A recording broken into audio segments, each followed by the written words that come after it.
No one born into the minority has the luxury of giving up. Even if we do not win enough of the time, I want them to understand the urgency of self-confidence coupled with self-awareness. Our obligation is to trust our capacity to lead and to gather the tools and training necessary to do it well. We'll make mistakes, as everyone does, and ours will be judged more harshly. Yet our triumphs will also resound, and they will show the way for those who also doubt their calling.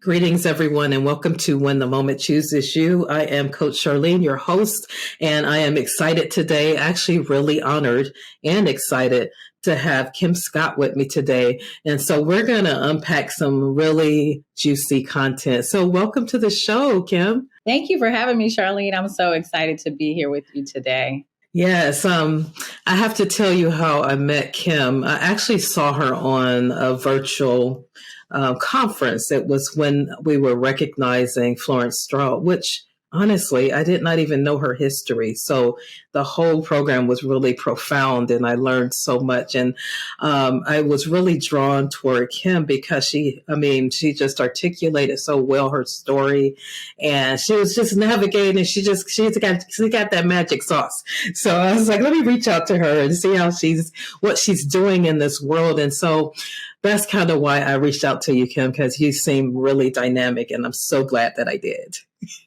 Well, I appreciate that, Charlene. A little background about Florence Stroud is that I produced the Black History Month conference series for 8 years for her namesake. And Dr. Shirley Evers Manley, she's one of my mentors. She said, we need to do this conference when I was the president of the Bay Area Black Nurses Association. And so after she did it for 2 years, I vowed to her that I would keep it going. And we kept it going strong for 8 years and 2 of those years through the pandemic.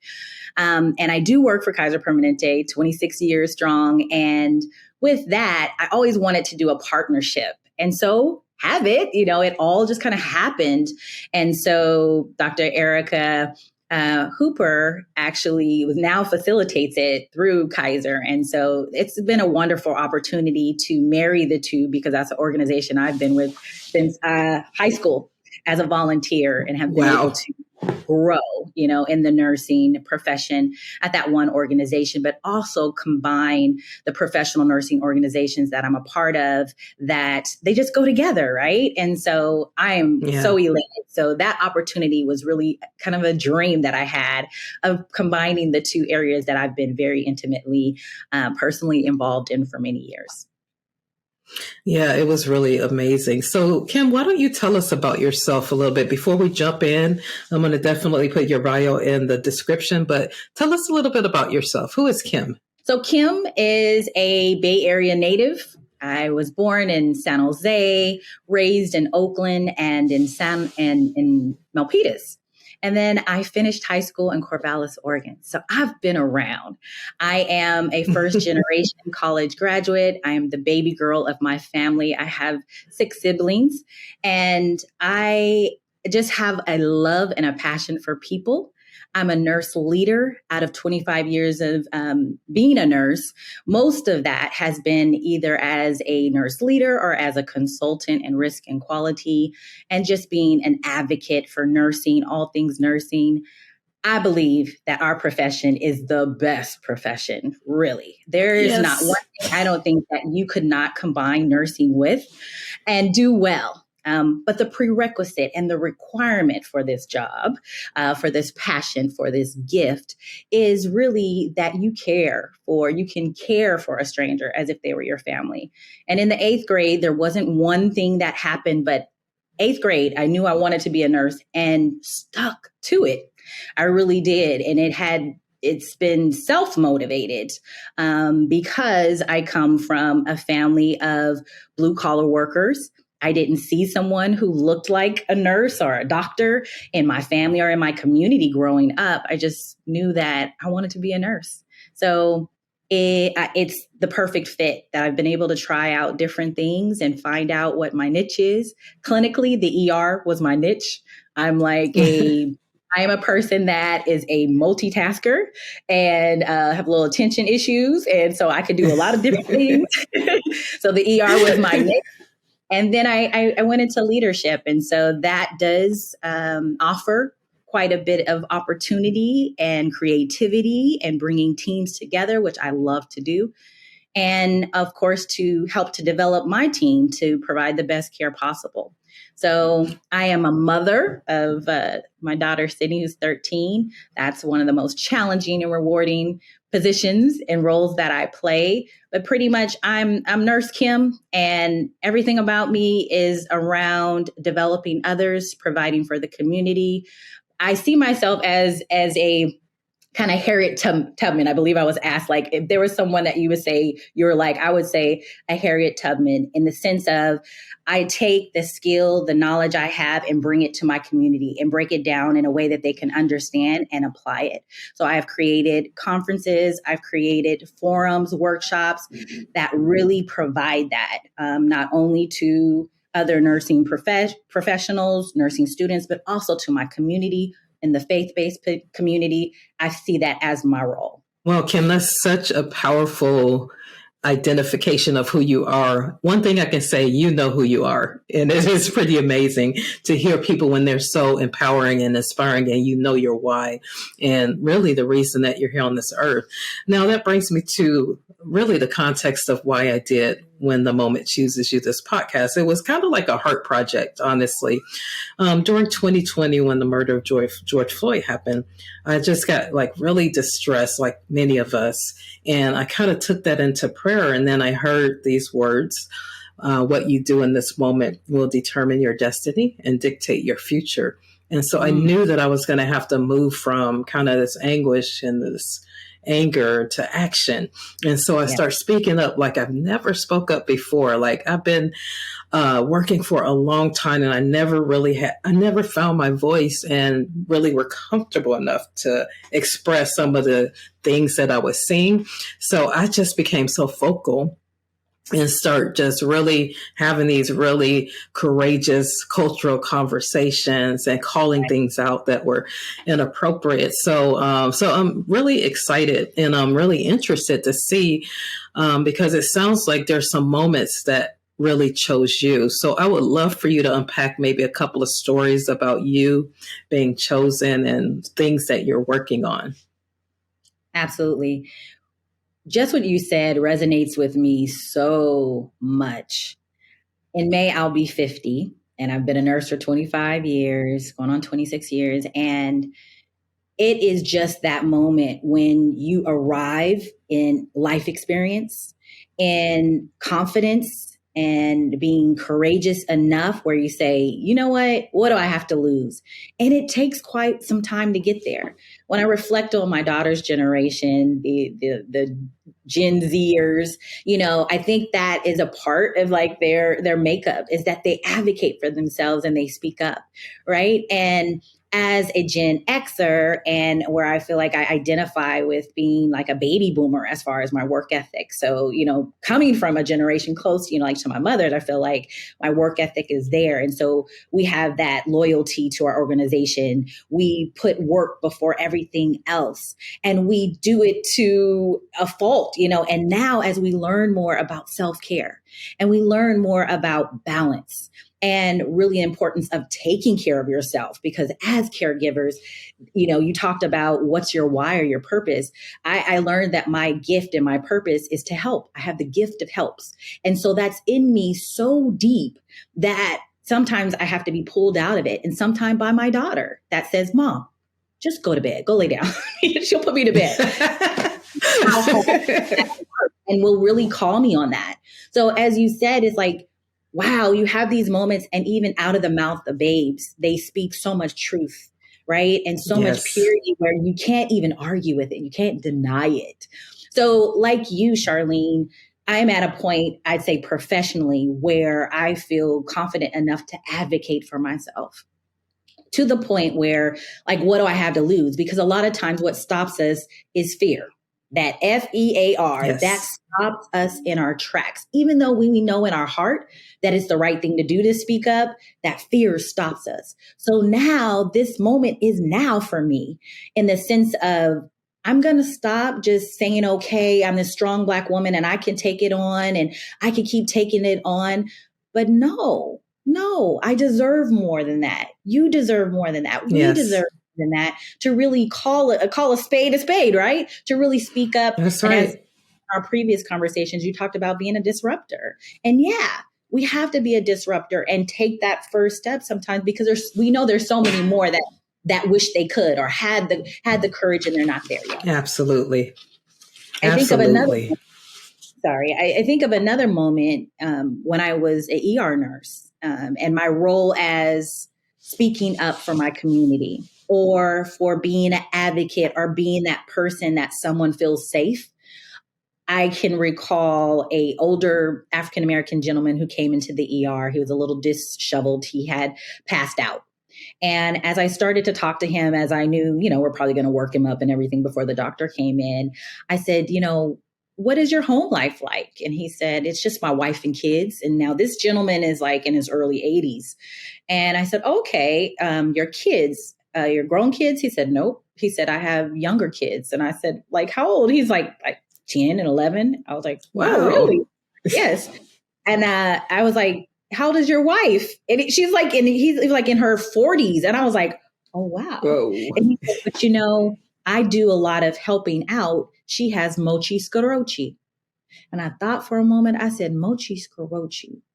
I said, oh, multiple sclerosis? And he said, yeah, that's it. And I said, okay. So then it started to help me think about his environment, right? When he goes home, he's the primary caregiver, even though he is elderly, right? Right. And if you have a brain, you have bias, right? So me seeing that man just automatically thought that his kids were grown, right? So our assumptions can really be a detriment to someone, right? So that's why we have to put on a whole cap. We have to think holistically. Yes. Have to set aside as we learn our biases, right? We can't help them, but as we become more aware of our biases and put those to the side, I think we can get a lot more done.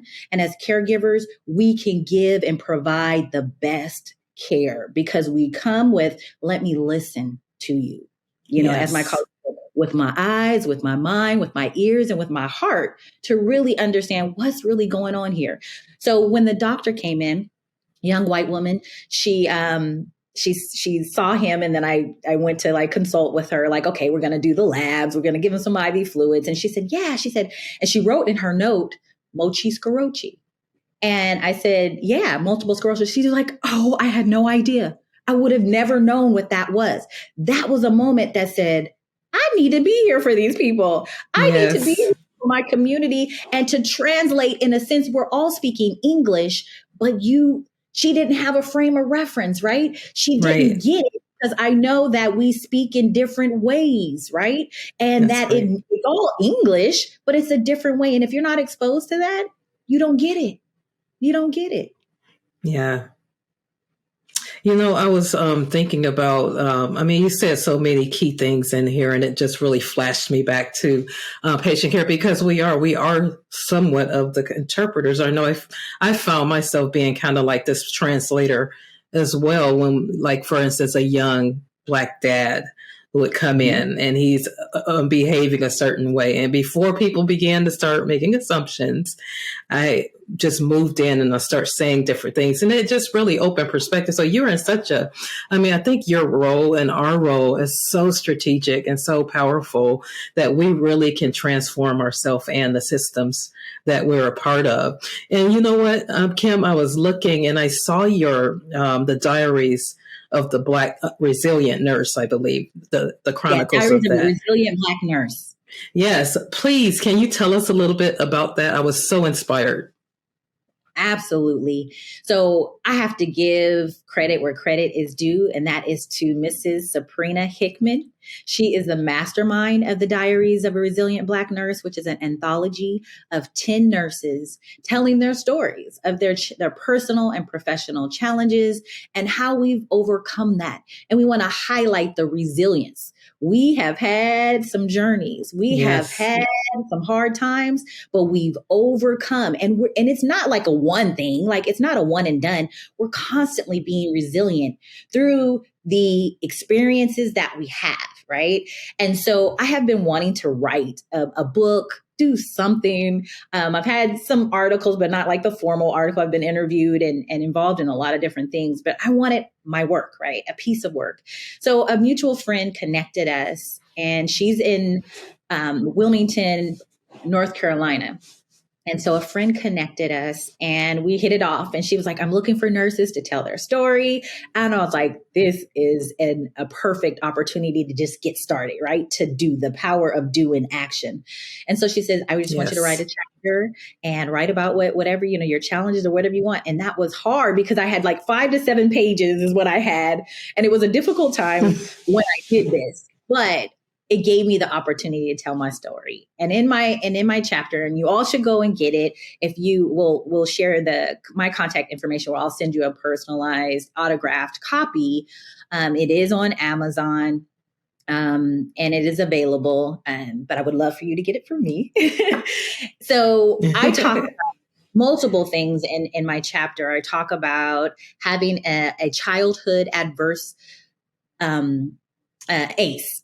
So it's adverse childhood experience and score of 8. And so 10 is the highest. And several years ago, I was at a women's retreat, and I talk about that, where I had blocked out so much of my childhood. While it was very loving, I had a lot of adverse experiences dealing with alcoholism, substance abuse, incarceration, physical fights among my mother and my father, also living with other relatives that had like worse environments, just overcoming that and seeing like, look at me and where I'm at now. And thank you, God, that I don't look like what I've been through. So I talk about that. I talk about my leadership journeys and obstacles with that, being on performance improvement plans. And I say, this is a PIP and not the Gladys Knight and the PIP type of PIP. But having that as a tool that my leaders at the time, I felt, used that as a tool to tarnish my spirit. And it almost got me a couple of times, but still I rise. I rise. It helped me to become who I am today. So it really was an opportunity to start that. And I will definitely be writing more. And I encourage you all to, in whatever form you can, to tell your story, because that will help someone else to either potentially prevent them from going some of the challenges you had or failures you had, or to just feel like they're not alone. And that's so important for us as we go through this experience called life. Yeah, absolutely. And Kim, so I know in my past and in my history and my career, I've always been the one, so to speak. And so why don't you share a story with us about, have you experienced that yourself as a Black nurse, being like the only one that's there that's representing? Oh, yeah. And so, Charlene, do you want me to tell you specifically about in the nurse arena? Or just in general? Yeah, let's talk about the nurse arena first, and then we'll go to the general area. Yeah. I mean, I can think about a time where I was new in a consultant role. I was the only Black nurse coming into a culture and a system that was already kind of formed, almost like the clique, in high school, and where I felt alone. And I felt like, just in general, through my career, it's been quite not as difficult as it could have been, because I grew up in the organization that I work with, I work for. And so it hadn't been that hard. And it's a pretty much, very diverse organization and culture. However, this moment I was the only one, and I didn't have any I didn't have any allies and I didn't have any friends. And actually, I came on where people heard things, but after they got to know me, attitudes changed and they saw who I was. But being the only one makes it difficult for you to sometimes to just show up. Right. It also puts you in a position where you become the representative. Right. So when the rest of the team doesn't quite understand if there's an experience with another Black person, another Black woman, you become the expert at that. And I want to say, yes, I do have experiences, but although, we both may be Black nurses, I may have a total different experience. And so there's the isolation. There is the becoming the representative and having to represent people that you may not have a personal experience with. And then anger that comes with that, right? And resentment and those feelings that you have to manage. As leaders, we understand what emotional intelligence is and where we have to manage our emotions and the emotions of others and put ourselves in their shoes. That's important as we develop in our professional and personal roles, that being the only one, look at it on the positive side, if you possibly can. Yes. Now, I'm going to tell you, I know it can be very hard, and that's why some people leave their roles, but also this is an opportunity. It can be a responsibility for you to do the best that you possibly can to help to enlighten those who are ignorant and who do not know around you to change their perspective. So while being the only one can be hurtful, can be harmful at times, it can be empowering. And if you have the right mindset and the right support, you can excel and you can overcome and you can be resilient. Yeah, absolutely. Now, you said support. Let's talk about support and let's talk about mentorship. How has your experience been with mentorship in particular? Yes. So I have been a beneficiary of mentorship, as well as have mentored over 25 individuals that I can think of over my past 25 years in nursing. And mentorship is a construct that really hasn't been taught, right? Especially, I would say, in our BIPOC communities where most of, we're first generation college graduates. So that experience of higher education is something that no one around you that has navigated. So they can't really tell you because they haven't had the experience, right? So I find as immediate past national mentorship for the National Black Nurses, that role, while people will say, I want a mentor, they may not always show up. So we find that the mentees, when it's time for us to reach out to them, they're nowhere, right? So we know nursing school is really challenging, but this is something you said you wanted. And so there's I think a complex thought about that, where it's like, do I deserve it?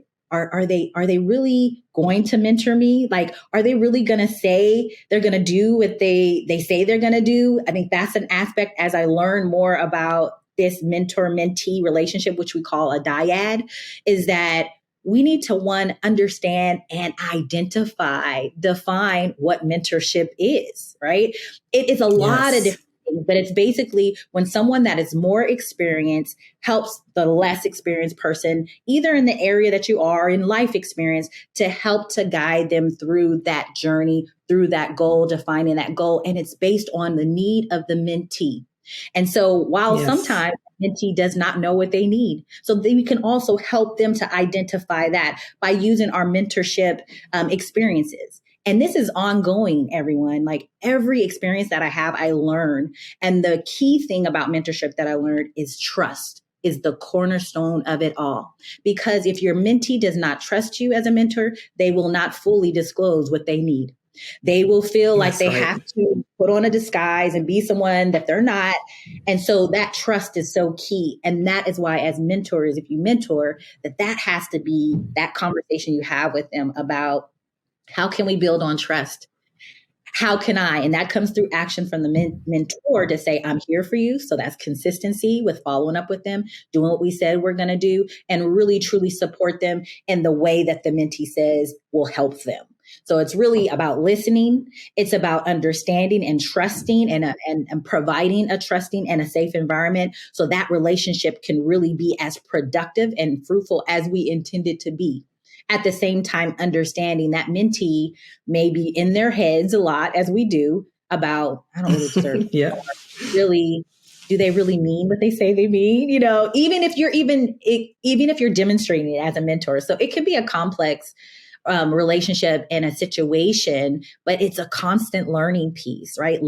We have to be lifelong learners in these experiences and these type of relationships that have not always been clearly defined. Yeah, absolutely. So do you have mentors in your life that you look up to? I do. I have several mentors that are in different areas, some through Black nurses, some in my church, some in my family. So depending on what I'm dealing with at the time, I will go to them and ask them. And all of those relationships over time are built on trust, because they could be there and be a person for me. But if I don't feel safe or I trust that they'll be able to, Yes. one, not judge me when I come to them for certain things. And as I talk about this, everyone, I'm working through this. I haven't gotten there. You know, I have some experience in it, but it's a constant experience in building and development that is needed in a mentorship relationship and just in our relationships in general.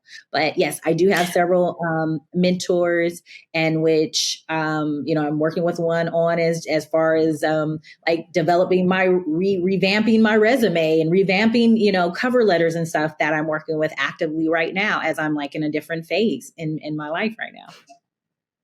Yeah, that's wonderful. Yeah, I remember just a long time ago, I would always be looking for someone to mentor me. And I've had a couple of experiences where, I'm going to call it shrink to fit. I've had people that were over me that kind of squashed me down, didn't really want me to shine. And so that was really interesting. Have you ever experienced that with leaders that kind of squashed your voice? Right. Fortunately, I haven't, Charlene, but I understand what you mean. And I want to ask you, because that's a piece where when you ask someone to be your mentor, it's when it doesn't work for you, then you can just kindly say that, or ask for support if you don't know what to say, that like it's not working for you. It's no longer servicing your need. Yes.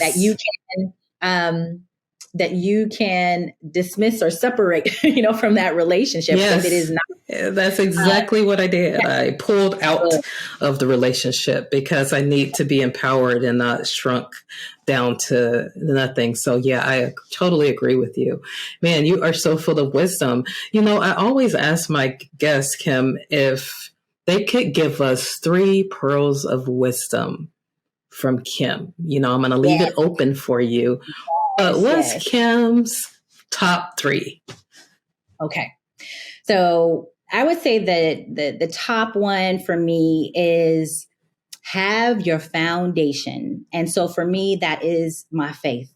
Something that is bigger than me, something that I can go to no matter what. It's not going to change. And for me, that's Jesus Christ. And that's where I get my strength. I get my direction. I get clarity when it just doesn't make sense. So whatever your faith is, hold on to that centering for you to help you in these very difficult times when we can't understand, right? I think about, God will give us a peace that you just can't understand, right? A peace in a very tumultuous, a very disruptive time. He can give you that peace that surpasses, right, all understanding. It's beyond me. So that's my spiritual base. So that's 1. 2 is understanding the power of the ask. So asking questions. I realized I wasn't asking enough questions, especially at work, in a sense where I was like, I need to get clarity, because if I don't ask the question, then I'm accountable for knowing it, right? It will be an assumption that I understood it clearly. And I've been in some situations where it seemed like that. And I'm like, I need to ask more questions, because I understood part of it, but not all of it. And then I would say a sub part of the ask, knowing the power of the ask, is, as I talked about earlier, producing these conferences, I had to go and ask. I had no budget. And so I went to nursing schools and I asked, would you host a nursing students, a nursing conference that is for the Bay Area Black Nurses Association and to support your BIPOC students, pay for them to attend and partner like with, the expenses of that. And do you know, every single time I asked, they said yes. So if I was That's stumped, awesome. right? If I was stumped in my fear around just asking and being timid around that, I would never know that I had the possibility to create something grand with no money, right? You have to ask. Yes. Don't ask, you will never know. If your mama said, what's a closed mouth, doesn't get fed, Does right? not get fed. And even as you develop professionally to say, like, if you didn't get the job, no, we didn't hire you. Can you please offer me, or can you please tell me specifically, how can I develop myself or how can I improve? So I think that's very, Yes. very important. And then third, I would say failure isn't final. So understanding that when you fail forward. So what that means is that you failed, but what did you learn from it for next time, right? What was the lesson in it? Yes. We're all going to fail, right? It's not always going to be a success, but what do we learn from the failure? How can we improve? I'm reading Lead from the Outside by Stacey Abrams. And this book is just packed with all these nuggets. And when I think about the failing part, you think about being better, right? Improving. And she says, the hard work of becoming more. And that that just resonated with me. Is That's like, good. work, right? Because we can just say, I didn't succeed that one time. And that can stop us from trying again, right? But we can't let it. We can't let it.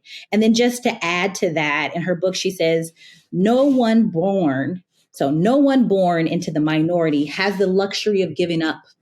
Even if we do not win enough of the time, I want them to understand the urgency of self-confidence coupled with self-awareness. Our obligation is to trust our capacity to lead and to gather the tools and training necessary to do it well. We'll make mistakes, as everyone does, and ours will be judged more harshly. Yet our triumphs will also resound, and they will show the way for those who also doubt their calling. Drop the Wow. mic. Yeah, that's a mic drop. That is phenomenal. Wow, that's really powerful. Oh, I definitely got to get that book. That sounds really powerful. You know what, Kim, I wanted you to share any information at all where people can get in touch with you, and just some last thoughts and last words from you and what you would like to share with the listening audience. You have been quite inspiring. It's been such a blessing to have you on the show. So yeah, just inspire us a little bit more and then tell us how we can get in touch with you. Absolutely, Coach Charlene. Well, first of all, I want to thank you for having this platform and really doing exactly what Stacey Abrams says. What we say in our minds is to take action, right? When it can be scary, but to move, to actually do, right? Yes. You'll never see improvement. You'll never see a change. You'll never see a brighter spot if we don't take action. So I thank you for this platform.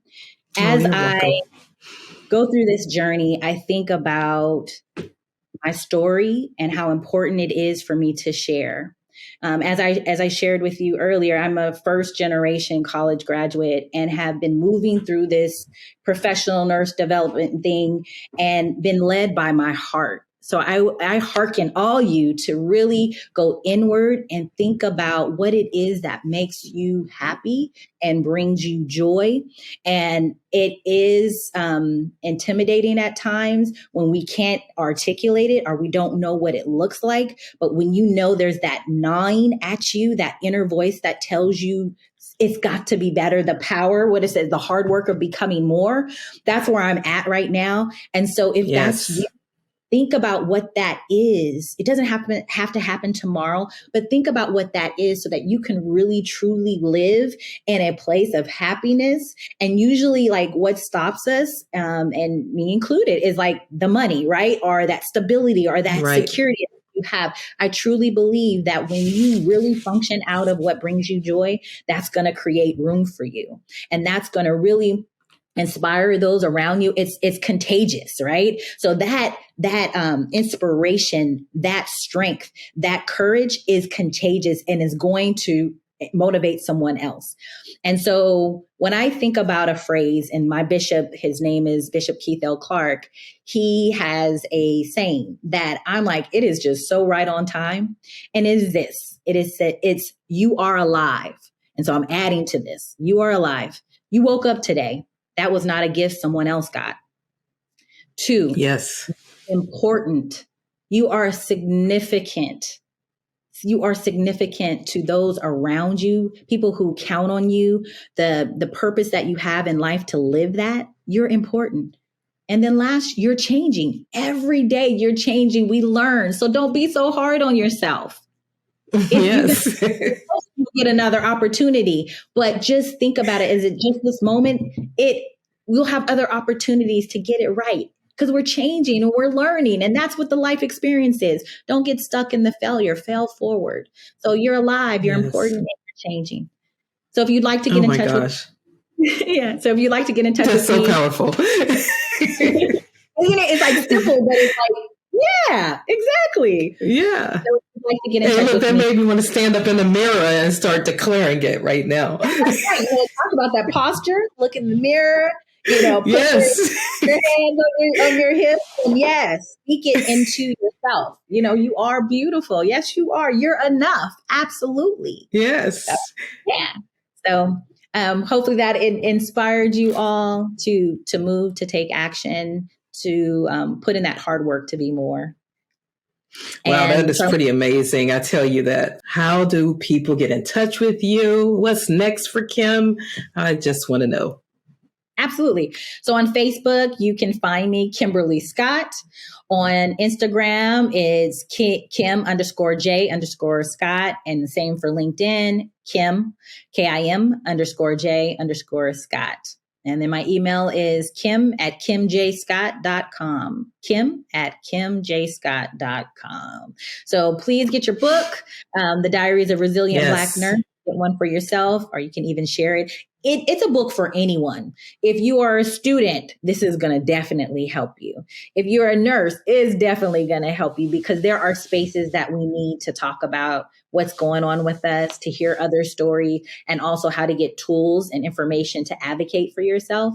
And then for leaders and organizations who have nurses that work in their organization, it will help them to understand their workforce, to really understand what we need and the changes that are necessary to make a better workplace, to make a better workplace culture, and just a better organization that takes care of people and has people who take care of people, So the helpers, the caregivers, it's very important. So anyone would learn from this technology. Wow. You know what, Kim, this has been such a blessing. Thank you so much for all of the wisdom that you poured out. I know that people were inspired. I was extremely inspired as you began to tell us about your story and what you're doing and all of the wonderful lives that you're touching. So thank you for being who you are and that bold and powerful woman. And thanks for representing well.